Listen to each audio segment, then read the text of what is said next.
I was on my way to my daughter's house for dinner, looking forward to a warm family evening, when my lawyer sent me a message. Call me urgently.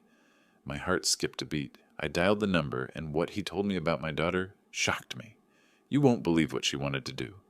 Before we continue, please subscribe to the channel, and write in the comments what time it is where you are now. My hands were steady on the quarterly reports when my phone buzzed. The screen lit up with Michael's name. Call me immediately. Emergency regarding Etta. MR. The pen slipped from my fingers. 30 years of building Hansen Tech, and I'd never seen Michael Reed write emergency about family. I dialed before the screen went dark. Wiley? His voice was professional steel. I need to warn you. Etta filed a lawsuit. She wants you declared incompetent to run Hansen Tech. The words hit like ice water. What are you saying? That's impossible. She's my daughter. She has a group of shareholders. They claim you've lost your edge due to emotional instability. I dropped into my chair.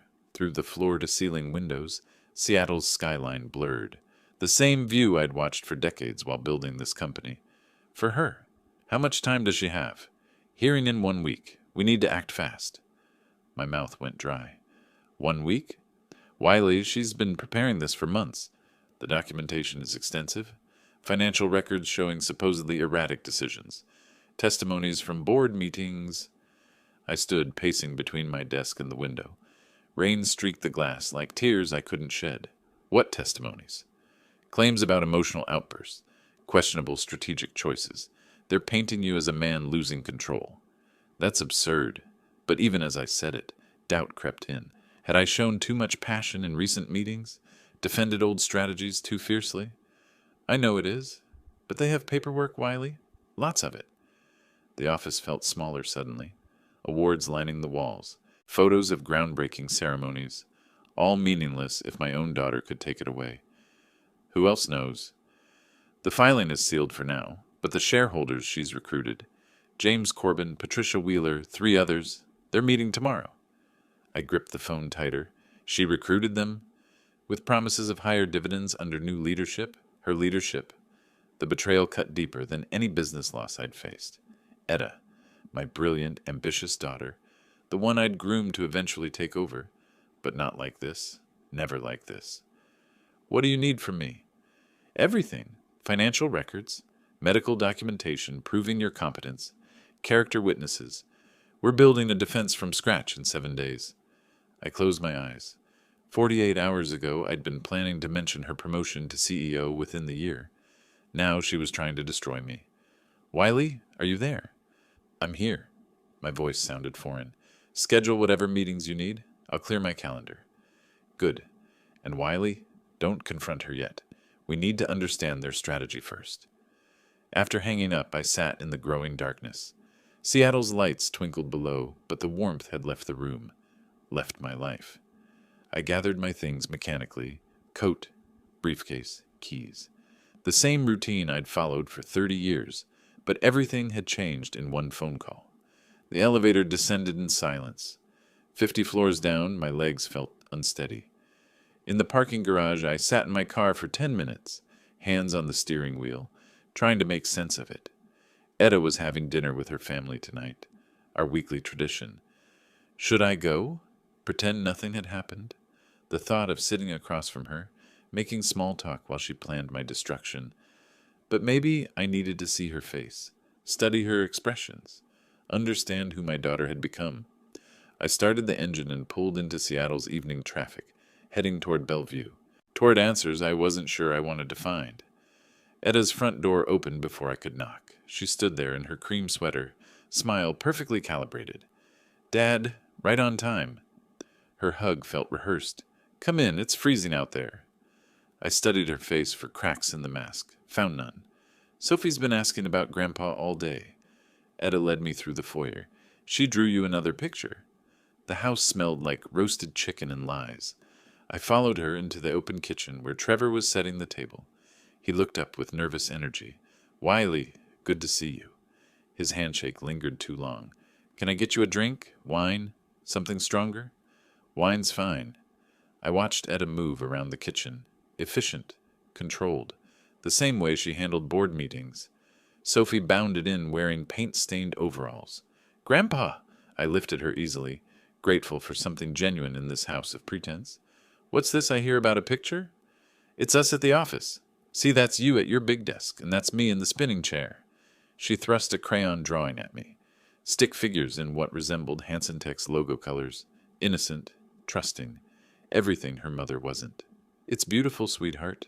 I kissed her forehead, catching Etta watching us. Something flickered across her expression.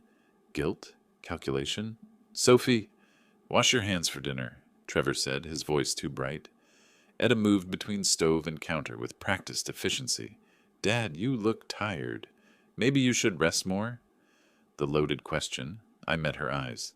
"Work keeps me sharp. By the way, how are things in the finance department?"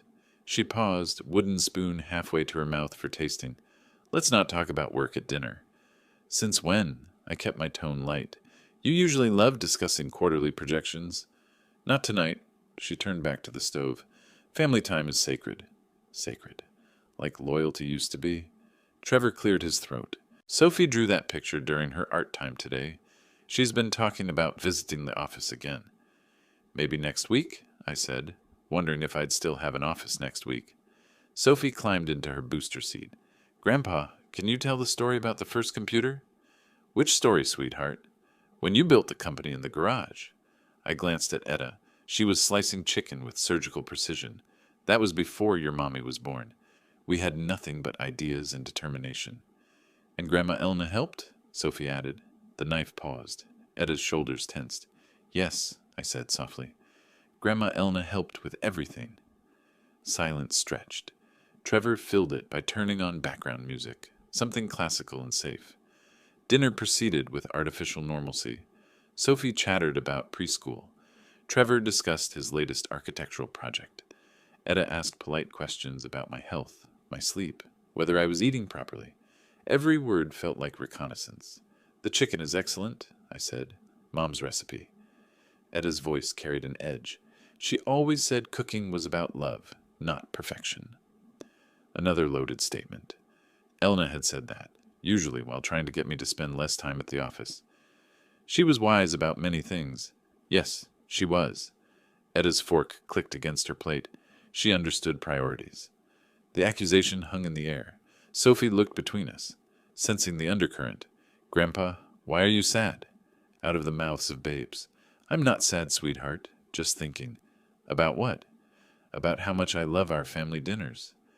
Etta's eyes met mine across the table. For a moment, I saw the little girl who used to wait by the window for me to come home. But the moment passed. "More wine?" Trevor asked, already reaching for the bottle. The evening crawled forward. Dessert, coffee, Sophie showing me her latest drawings, normal family rituals masking extraordinary betrayal. At 8:15, I stood to leave.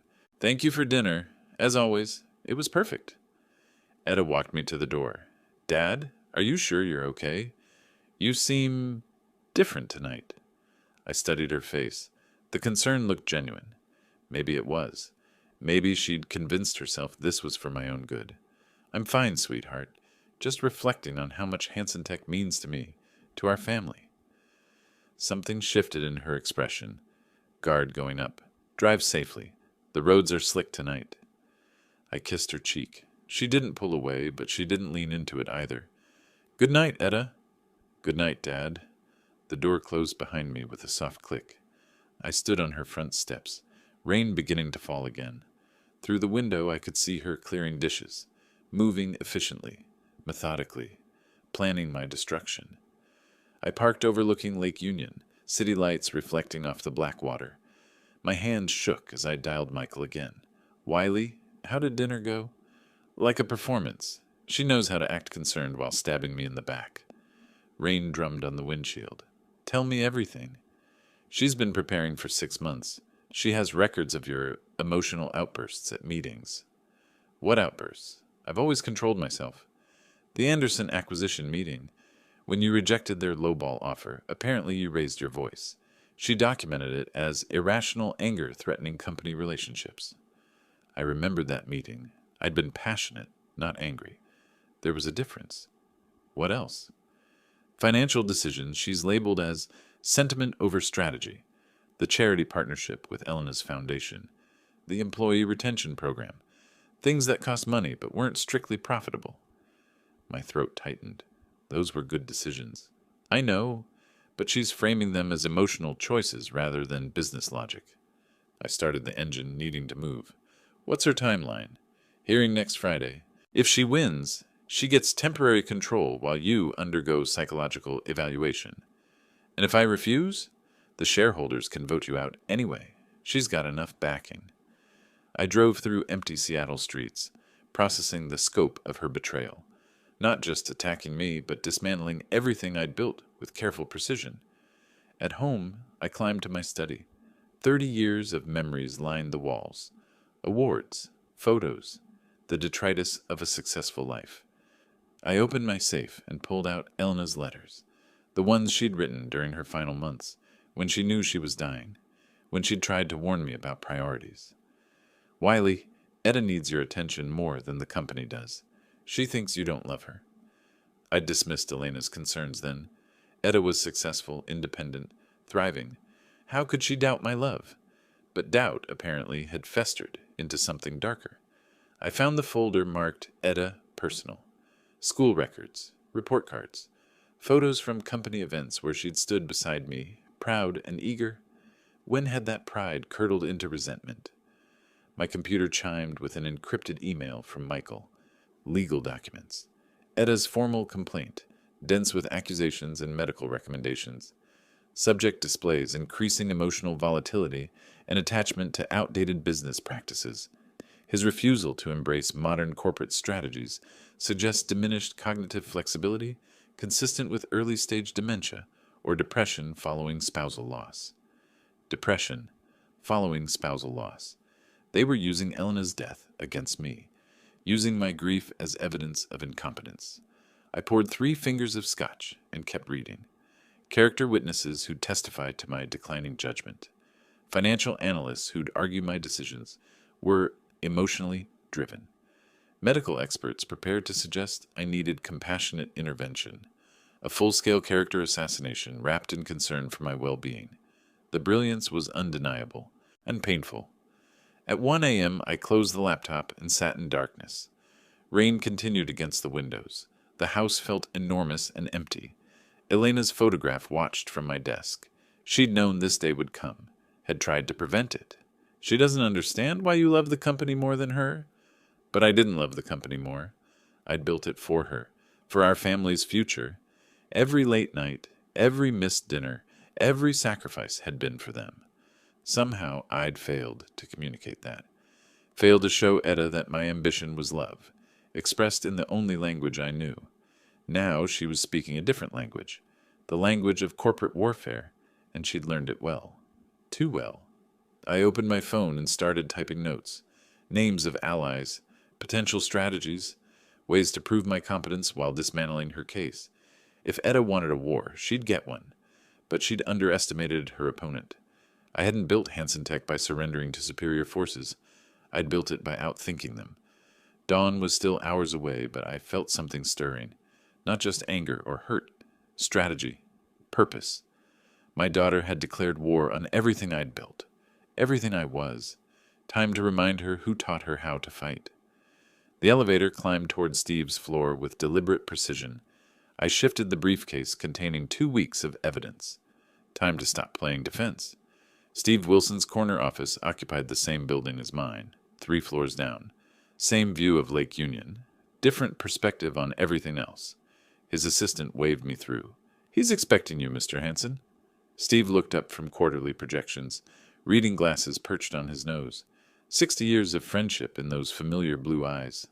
"Wiley, perfect timing. I was just reviewing the... We need to talk." I set the briefcase on his conference table with a deliberate thud. "Close the door." Something in my tone made him move quickly. The door clicked shut. "What's wrong?" "Etta's trying to have me declared incompetent." Steve's face went through 3 expressions in 2 seconds. Confusion, disbelief, concern. "That's impossible." I opened the briefcase. Legal documents spread across the polished table like battle plans. "She filed suit 2 weeks ago. Wants temporary control while I undergo psychological evaluation? Steve sank into his chair. Why didn't you tell me sooner? I needed to understand the scope first. I pulled out the shareholder analysis. Look at this.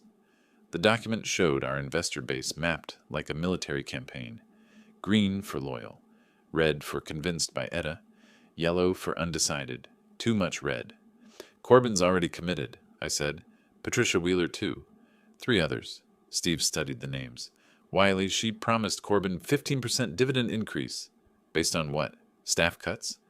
She talks about implementing AI and automation. I felt something cold settle in my chest. That would destroy the company culture we built for 30 years. But young shareholders don't understand this. They only care about numbers. Steve had been monitoring internal communications. Co-founder privileges included access to company email systems. The intelligence he'd gathered painted a clear picture. Etta had been methodical. Each shareholder approached with tailored promises. Corbin got profit projections. Wheeler received efficiency studies. Others heard modernization speeches. She's selling them a fantasy, I said. A profitable fantasy. Steve pulled up email chains on his computer. Look at these revenue forecasts she's sharing. The numbers were aggressive, unrealistic, based on firing half our senior staff and automating customer service. This isn't innovation, it's corporate vandalism. Try explaining that to shareholders watching tech stocks soar. I spread financial reports across the table. Our actual performance over 3 years. Steady growth, consistent profits, satisfied employees.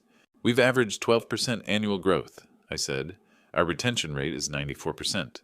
Customer satisfaction scores are industry leading. But she's promising 25% growth through strategic restructuring. The phrase made me sick. Strategic restructuring. Corporate speak for destroying lives. What about Corbin? Is he completely lost? Steve leaned back. Maybe not. He respects long-term stability, but he's scared of missing the next big wave. Then we remind him what happens to companies that chase every trend. I pulled out a folder marked Competition Analysis. Companies that had followed Etta's preferred strategy. Most had imploded within 5 years. Remember TechFlow Industries? Steve nodded grimly. Automated everything. Stock price tripled. Then customer service collapsed. Exactly. They're worth 20% of their peak now. We spent the next hour mapping strategy. Which shareholders could be saved? What evidence would convince them? How to present our case without seeming desperate. The rain outside had intensified. February in Seattle meant constant gray skies. Perfect weather for corporate warfare. There's something else, Steve said quietly. Her legal representation. Laura Blake. Michael briefed me. She's good, aggressive. Turns courtrooms into theater. Then we give her a better show. Steve's computer chimed with a calendar reminder. Board meeting next week. Routine quarterly review. She'll make her move there, I said, unless we move first. I closed the briefcase, but left the analysis documents spread across Steve's table. Visual evidence of our campaign. Schedule a meeting with Corbin, I said. This week, private lunch. What's your angle? Fear. Show him what happens to investors who bet against proven leadership. Steve was already reaching for his phone, scrolling through contacts. Thursday work? Morton's downtown. Perfect. Neutral ground. The afternoon light was fading outside. In 2 hours, I'd transformed from victim to general. Etta wanted a war. She'd get one. But she'd underestimated her enemy. I hadn't built Hansen Tech by surrendering to superior forces. I'd built it by outthinking them.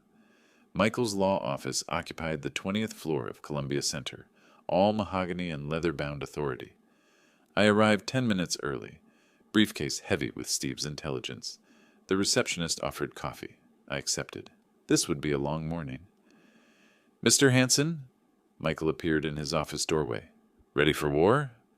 His conference room had been transformed into a command center. Etta's lawsuit documents covered one wall. My defense materials occupied another. Between them, empty space waiting for battle plans. Show me everything, I said. Michael lifted a thick folder. Etta's official filing, 47 pages of accusations, evidence, and medical recommendations. I flipped through pages of surgical character assassination. Every passionate defense of company values, reframed as emotional instability. Every innovative risk repositioned as declining judgment. She claims you've lost touch with market reality. Our profits grew 12% last year, but she says that's due to her initiatives, not yours. Classic Etta, rewriting history with herself as the hero. What about her evidence? Michael pulled out a separate stack. 6 months of documentation, meetings where you allegedly showed inappropriate emotional responses. Financial decisions she labels as sentiment over strategy. The Anderson acquisition, the charity partnership with Elena's foundation, the employee retention program. All good decisions, all profitable in the long term, all dismissed as emotional weakness. And her legal representation? Laura Blake. Michael's expression darkened. 38 wins in 42 competency hearings. She specializes in family business disputes. Meaning? She knows how to make loving fathers look like declining patriarchs. I studied Blake's photograph on Michael's computer. Sharp features, predatory smile, woman who'd built a career on destroying family legacies. Laura Blake is known for turning court sessions into theater. Then we write a better script? Michael pulled out our defense strategy, character witnesses, financial evidence, medical evaluations proving my mental acuity. I've scheduled cognitive assessments with 3 independent doctors. Blood work, psychological evaluation, complete physical. Overkill? Necessary. Blake will question your competence from every angle. The irony was bitter. At 62, I was sharper than most men half my age. But Etta had weaponized my grief over Elena's death. She's claiming delayed trauma response? Emotional deterioration following spousal loss, manifesting in poor business judgment and increased volatility. Using Elena's memory against me, the calculation was breathtaking. What's our counter strategy? Michael smiled for the first time that morning. Turn her greatest strength into weakness. He spread out our own evidence. Etta's promises to shareholders, unrealistic financial projections, email chains showing her 6-month deception campaign. We're filing a countersuit. For what? Breach of fiduciary duty, conspiracy to defraud shareholders, intentional infliction of emotional distress. The last charge felt personal, which it was. Will it work? It'll force her to defend her own actions instead of just attacking yours. Michael produced a formal document, our counter lawsuit. 23 pages of legal accusations wrapped in corporate language. She'll be furious. Good. Angry people make mistakes. I signed the papers with steady hands. No trembling now, just cold determination. When do we file? Today. Blake will have it by 5 p.m. The rain outside had turned to sleet. February in Seattle was always brutal. Perfect weather for legal warfare. One more thing, Michael said. The hearing date. March 15th. 3 weeks, I calculated rapidly. Enough time to prepare witnesses? If we move fast. Michael's assistant knocked. Excuse me. Mr. Wilson is here for the 11:30 appointment. Steve entered carrying his own briefcase. The alliance was expanding. Gentlemen, he said, ready to save our company. The 3 of us stood around the conference table looking at evidence of family betrayal spread across polished mahogany. Etta wanted to play legal games, I said. Now she gets to learn the rules. Outside, Seattle's skyline disappeared into gray mist. But inside this room, clarity was crystallizing. War had been declared. Positions had been chosen. Time to remind my daughter who taught her how to fight. I arrived 15 minutes early, choosing the table by the window overlooking the market's controlled chaos. March in Seattle brought tentative spring warmth, vendors hawking early flowers beneath cloudy skies. The coffee was bitter, appropriate. Etta appeared at 2:15 sharp, dressed in her charcoal business suit, armor for battle. She surveyed the CAF before approaching, calculating exits and witnesses. Dad, she sat across from me, maintaining distance. Thank you for coming. Your message said it was important. I studied her face. She looked tired, thinner than at our last dinner. Carrying the weight of deception wasn't easy, even for her. How's Sophie? Fine. Asking about you. The words carried accusation. I was the absent grandfather, the workaholic father, the man who chose business over family. And Trevor? Busy with his projects. Her voice was carefully neutral. We were dancing around the real conversation. Two combatants testing defenses before engaging. Etta, why didn't you come to me directly? Something flickered in her expression.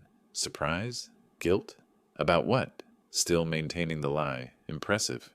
About your concerns, your ideas for the company, your plans. When I tried, you were always busy with the company. There it was, the heart of everything. I built this for you. Her laugh was bitter. No, Dad. You built it for yourself. I was just an addition. The accusation hit like a physical blow. That's not true. Isn't it? She leaned forward, anger breaking through careful control. Every family dinner interrupted by business calls. Every vacation cut short for meetings. Every school play you missed because of board presentations. Memories flooded back. Elena's disappointed faces, Etta's resigned acceptance when I couldn't attend her college graduation ceremony. I was providing for our family. You were feeding your ego. Silence stretched between us. Market vendors called their prices outside. Normal life continuing while we dissected 35 years of accumulated hurt. I want to modernize the company, but you block all my initiatives. I want to preserve what works. What works? Her voice rose slightly. Dad, we're falling behind. Tech companies are outpacing us. Our systems are outdated. Our methods are antiquated. Our methods built something lasting, something dying. She pulled out her phone, showing me industry projections, charts and graphs that painted Hansen Tech as a dinosaur waiting for extinction. Automation could increase our efficiency by 40%. AI implementation could cut operational costs in half. Remote work options could expand our talent pool globally and eliminate half our workforce in the process. Some positions would be restructured, destroyed. I finished. You're talking about destroying lives, families, people who've given us decades of loyalty. Her jaw tightened. Business isn't about loyalty, Dad. It's about results. When did you become so cold? When I realized sentiment doesn't pay dividends. The words hung between us like a blade. This wasn't my daughter speaking. This was someone else entirely. Who taught you that? You did. She met my eyes directly. Every time you chose the company over us. Every time you proved that success mattered more than people. I felt something break inside my chest. Not anger, not betrayal, understanding. You never meant a lot of things, Dad. She gathered her phone and purse. But intentions don't change results. Etta, wait. She stood, looking down at me with Elena's eyes in a stranger's face. I'm not the little girl waiting by the window anymore. I don't need your approval. I don't need your permission. And I don't need your company. But you want it. I want to save it. From you. She turned and walked toward the exit, heels clicking against hardwood floors. At the doorway, she paused. Give Sophie my love. Then she was gone, disappearing into the market crowd. I sat alone with cold coffee and colder understanding. My daughter wasn't just taking my company. She was taking revenge for 35 years of perceived neglect. And maybe she was right. The courthouse steps were slick with morning rain. I climbed them slowly, briefcase in hand, watching Etta's legal team arrange themselves like predators. Laura Blake stood at their center, sharp suit gleaming under gray Seattle skies. Etta wore navy blue, conservative, competent, the dutiful daughter protecting family assets from a declining patriarch. She didn't meet my eyes. Inside, the courtroom buzzed with quiet energy. Shareholders filled the gallery. Business reporters, curious attorneys drawn by family drama played out in public. Michael touched my arm. Remember, stay calm. Answer clearly. Judge Harrison called court to order. 70 years old, silver hair, reputation for no-nonsense proceedings. Case number 2025-347, Hansen versus Hansen Tech Incorporated. Laura Blake rose like a striking snake. Your Honor, this case concerns an aging executive whose judgment has become compromised by grief and stubbornness. She walked toward the jury box, gesturing elegantly. Performance art masquerading as legal argument. Mr. Hansen has lost the ability to make rational decisions. His emotional attachment to outdated business practices threatens shareholder value and employee security. Documents flew across the screen. Financial charts, meeting transcripts, 6 months of carefully curated evidence. The plaintiff, Ms. Etta Hansen Miller, seeks temporary guardianship to protect the company her father built from his own declining capabilities. Blake's voice carried across the courtroom like honey-coated poison, professional, persuasive, deadly. Then Etta took the witness stand, my daughter, my brilliant, ambitious daughter, sworn in under oath to destroy me. Ms. Hanson Miller, Blake began softly, please describe your father's recent behavior. My father is guided by emotions, not business logic. Etta's voice stayed steady. He makes decisions based on personal feelings rather than financial data. Can you provide examples? The charity partnership with my mother's foundation.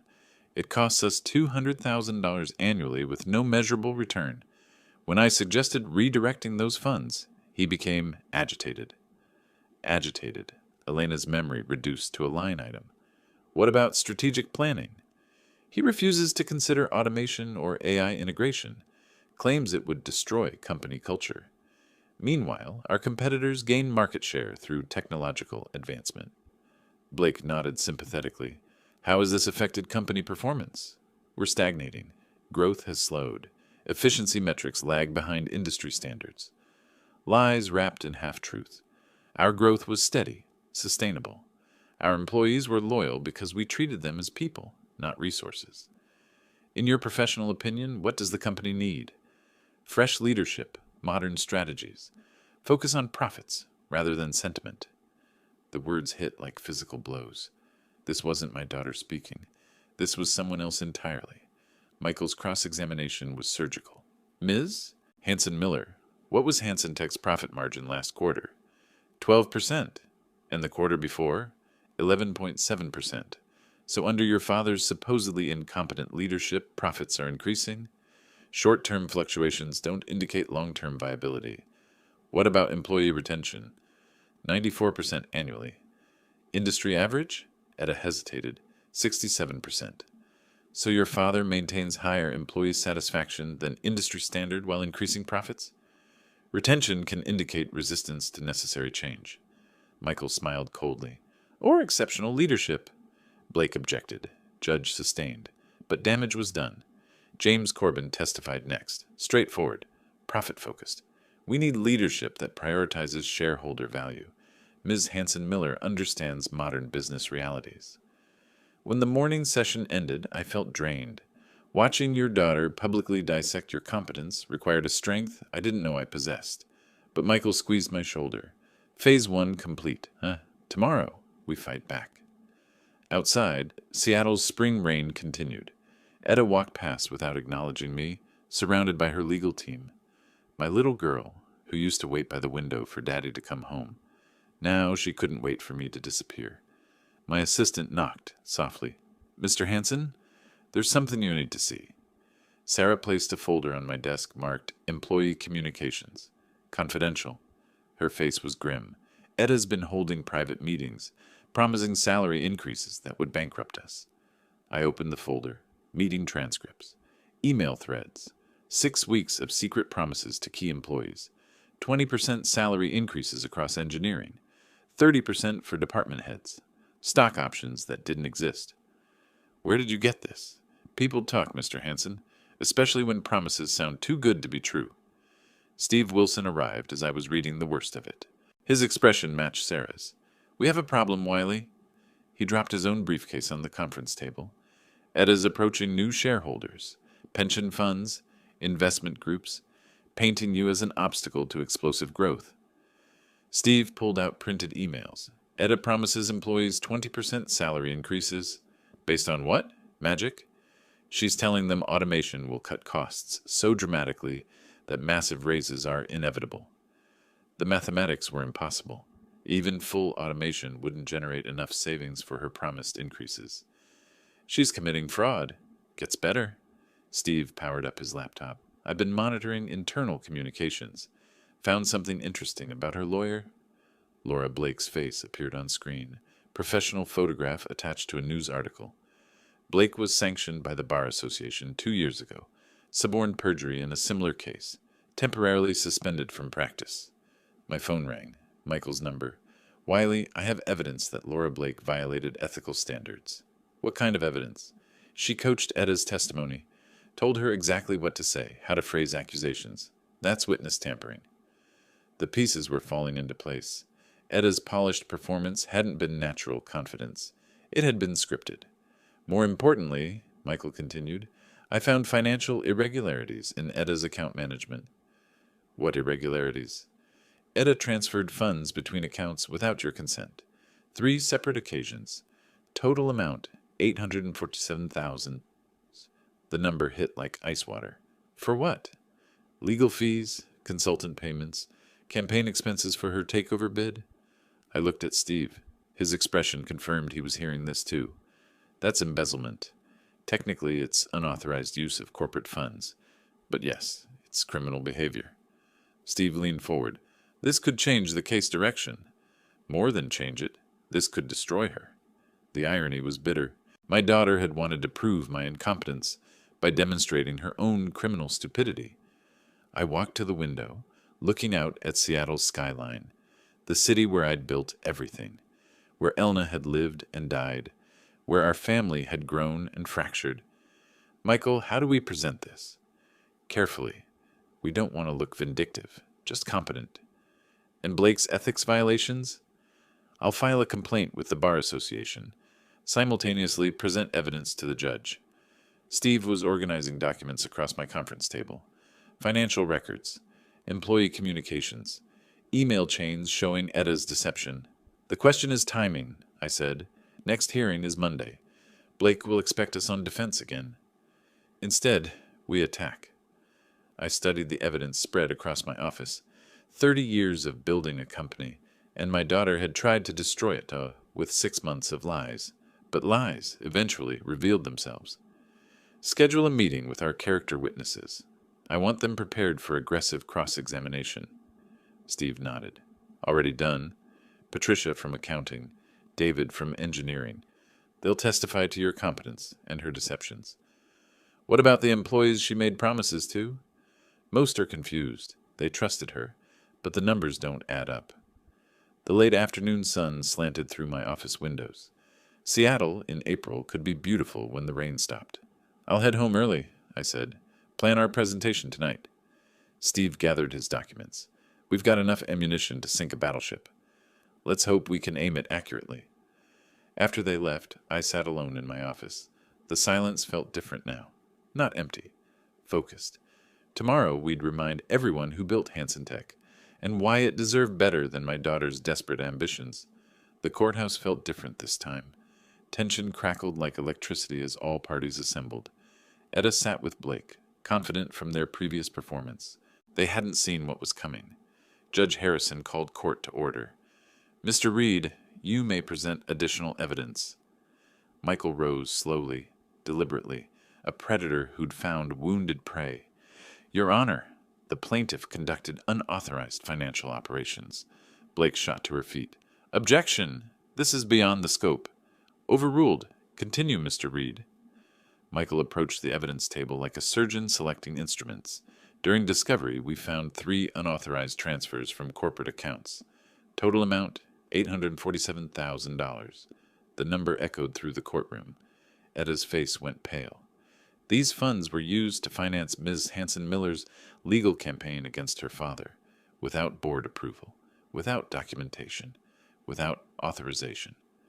Michael projected bank statements onto the courtroom screen, dates, amounts, recipient accounts. This constitutes embezzlement of corporate funds. Blake was scrambling. Your Honor, these accusations are desperate attempts at discreditation. Desperate? Michael smiled coldly.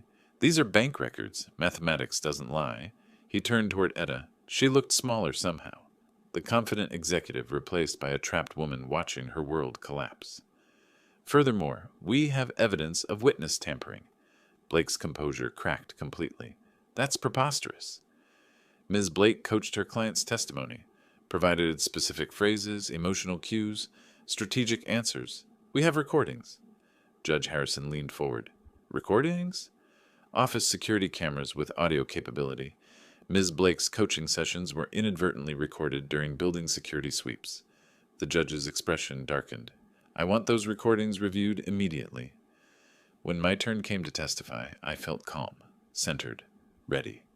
Mr. Hansen, Michael began formally, how long have you managed Hansen Tech?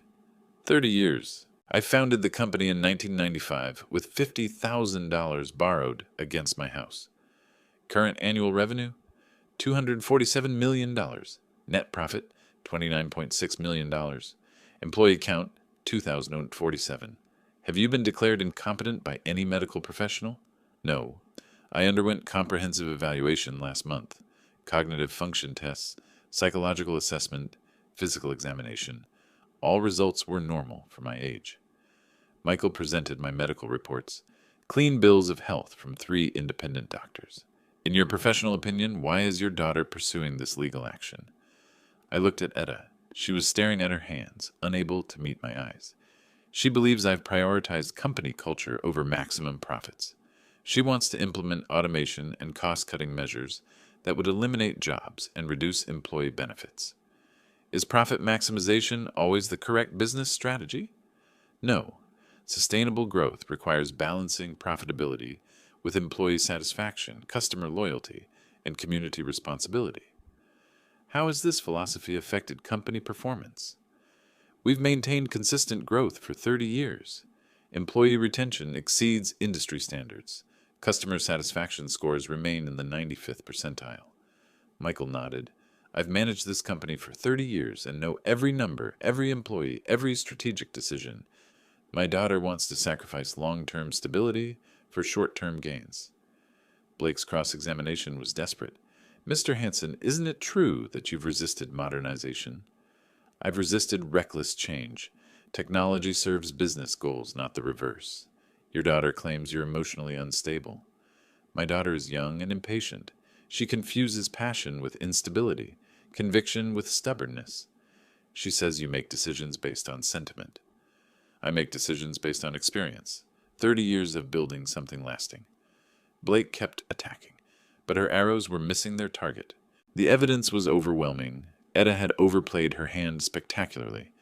When Corbin testified again, his confidence had evaporated.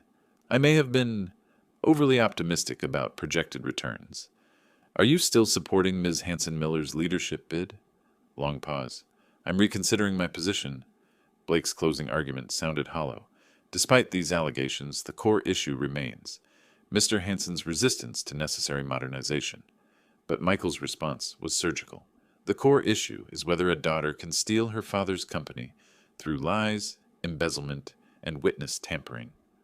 Judge Harrison's face was granite. Order in the court. Given the serious allegations of financial misconduct and potential ethics violations, this case requires additional review. Etta finally looked at me. Her eyes were Elna's eyes, filled with confusion and fear. The court will reconvene in 1 week for final decision. As the courtroom emptied, Etta approached slowly. Dad? For a moment she looked like the little girl who used to ask for bedtime stories. I never meant for it to go this far. But it did, sweetheart. It did. She walked away with her ruined legal team, leaving me alone with the wreckage of our family. Victory felt hollow when it meant destroying your own daughter. All rise for the Honorable Judge Harrison. The courtroom stood as one. Shareholders, lawyers, family members who'd become strangers. I felt Steve's reassuring presence beside me as the judge entered with the weight of decision. Judge Harrison settled behind his bench, papers arranged with judicial precision. Please be seated. The silence was absolute. 3 months of family warfare reduced to this moment. In the matter of Hansen versus Hansen Tech Incorporated, I have reached my decision. My heart hammered against my ribs. Across the aisle, Etta sat rigid in her chair, Laura Blake's hand on her shoulder. After reviewing all evidence, testimony, and documentation, the court finds no grounds for declaring Mr. Hansen incompetent to manage his business affairs. Relief flooded through me like warm water, but it felt hollow. Furthermore, the evidence of financial irregularities and potential witness tampering raises serious concerns about the plaintiff's conduct. Etta's shoulders sagged. The fight went out of her completely. The case is dismissed. Mr. Hansen retains full control of Hansen Tech Corporation. Steve leaned forward. Justice has prevailed. But justice felt cold when it meant destroying your daughter. Michael shook my hand professionally. Congratulations, Wiley. Your competency has been vindicated. Vindicated. The word tasted bitter. Across the courtroom, James Corbin was already moving toward us, opportunistic as always. Mr. Hanson, I want to express my full confidence in your continued leadership. Yesterday he was backing Eda's revolution. Today he was my loyal supporter. Of course, James. Business as usual. Laura Blake gathered her papers with mechanical precision. Her career had taken a significant blow. Eda sat motionless, staring at her hands. The courtroom began emptying. Reporters scribbled notes. Shareholders whispered strategies. Normal people returning to normal lives after watching a family tear itself apart. But I couldn't move. Victory should feel better than this. Steve touched my arm. You did what you had to do. Did I? Or did I just prove Eda right about my priorities? You protected what you built. What we built. The company was safe. My reputation intact. The shareholders reassured. Everything I'd fought for preserved, except my relationship with my daughter. Eda stood slowly, gathering her purse. Trevor waited by the courtroom doors, relief evident on his face. The ordeal was over for him too, but she looked so small, so defeated. I made a decision that surprised even me. Eda, she turned, eyes red-rimmed but dry, no tears left. Dad, this doesn't have to be the end of our story. Something flickered in her expression. Hope? Fear? I lost everything. No, you only lost a battle, not the war with life. Steve was watching us carefully. Michael pretended to organize papers while listening. Can we talk? Privately? Eda glanced at Trevor. He nodded encouragingly. Not here, she said quietly. Coffee? Somewhere neutral? I need time to process this. Of course, but Eda? I stepped closer. You're still my daughter. You're still brilliant. You're still capable of great things. Her composure cracked slightly. Even after everything I did? Especially after everything you did. It took courage to challenge me, even if the method was wrong. She looked at me with Elena's eyes, confused and hurt, but seeing something new. I'll call you next week. It wasn't much, but it was a beginning. As she walked away with Trevor, I felt something I hadn't expected. Not victory, not vindication. Hope. The company was mine. The family could still be saved. And maybe, just maybe, we could build something better together. 10 days of waiting had led to this bench overlooking Lake Union. The water sparkled in late afternoon sun, Seattle's skyline rising like promises behind the trees. I'd arrived early, needing time to prepare. This conversation would determine whether we had a future or just a legal past. Eda appeared at 3:15, walking slowly across the grass. She wore jeans and a simple sweater, no business armor, no defensive walls, just my daughter. Dad, she sat beside me, maintaining careful distance. Thank you for coming. I've been thinking about what you said, at the courthouse. The lake lapped against the shore. Joggers passed. Normal life continuing while we attempted to rebuild ours. Dad, I never felt like you were proud of me. The words hit like physical blows. Eda? Every achievement felt invisible. Every success seemed less important than the next board meeting. I turned to face her fully. I was always proud of you. I just didn't know how to show it. Mom tried to tell you. She said I needed words, not just opportunities. Elena's voice echoed across 5 years. She needs your attention more than the company does. Your mother was wiser than I gave her credit for. I wanted to prove I was worthy of your love. My love doesn't need proof. It's unconditional. She laughed bitterly. Then why did it feel so conditional? Why did every conversation become about work? Why was the company always more important? I stared at the water, watching sailboats navigate toward harbor. How do you explain 30 years of misguided priorities? I built Hanson Tech for you, for our family's future. Every late night, every missed dinner, every sacrifice, I thought I was providing security. But you were also providing distance. Yes, I was. The admission felt like releasing held breath. I confused providing with parenting, success with love. Eda's eyes filled. I needed my father, not a benefactor. And I needed to learn the difference. Silence stretched between us. Not uncomfortable now. Honest. When I filed that lawsuit, I wasn't just fighting for the company. I was fighting for recognition, for validation that I mattered to you. You've always mattered. I just showed it poorly. She wiped her eyes with the back of her hand. I nearly destroyed everything. No, you nearly saved us. How can you say that? I embezzled money. I lied to shareholders. I tried to have you declared incompetent.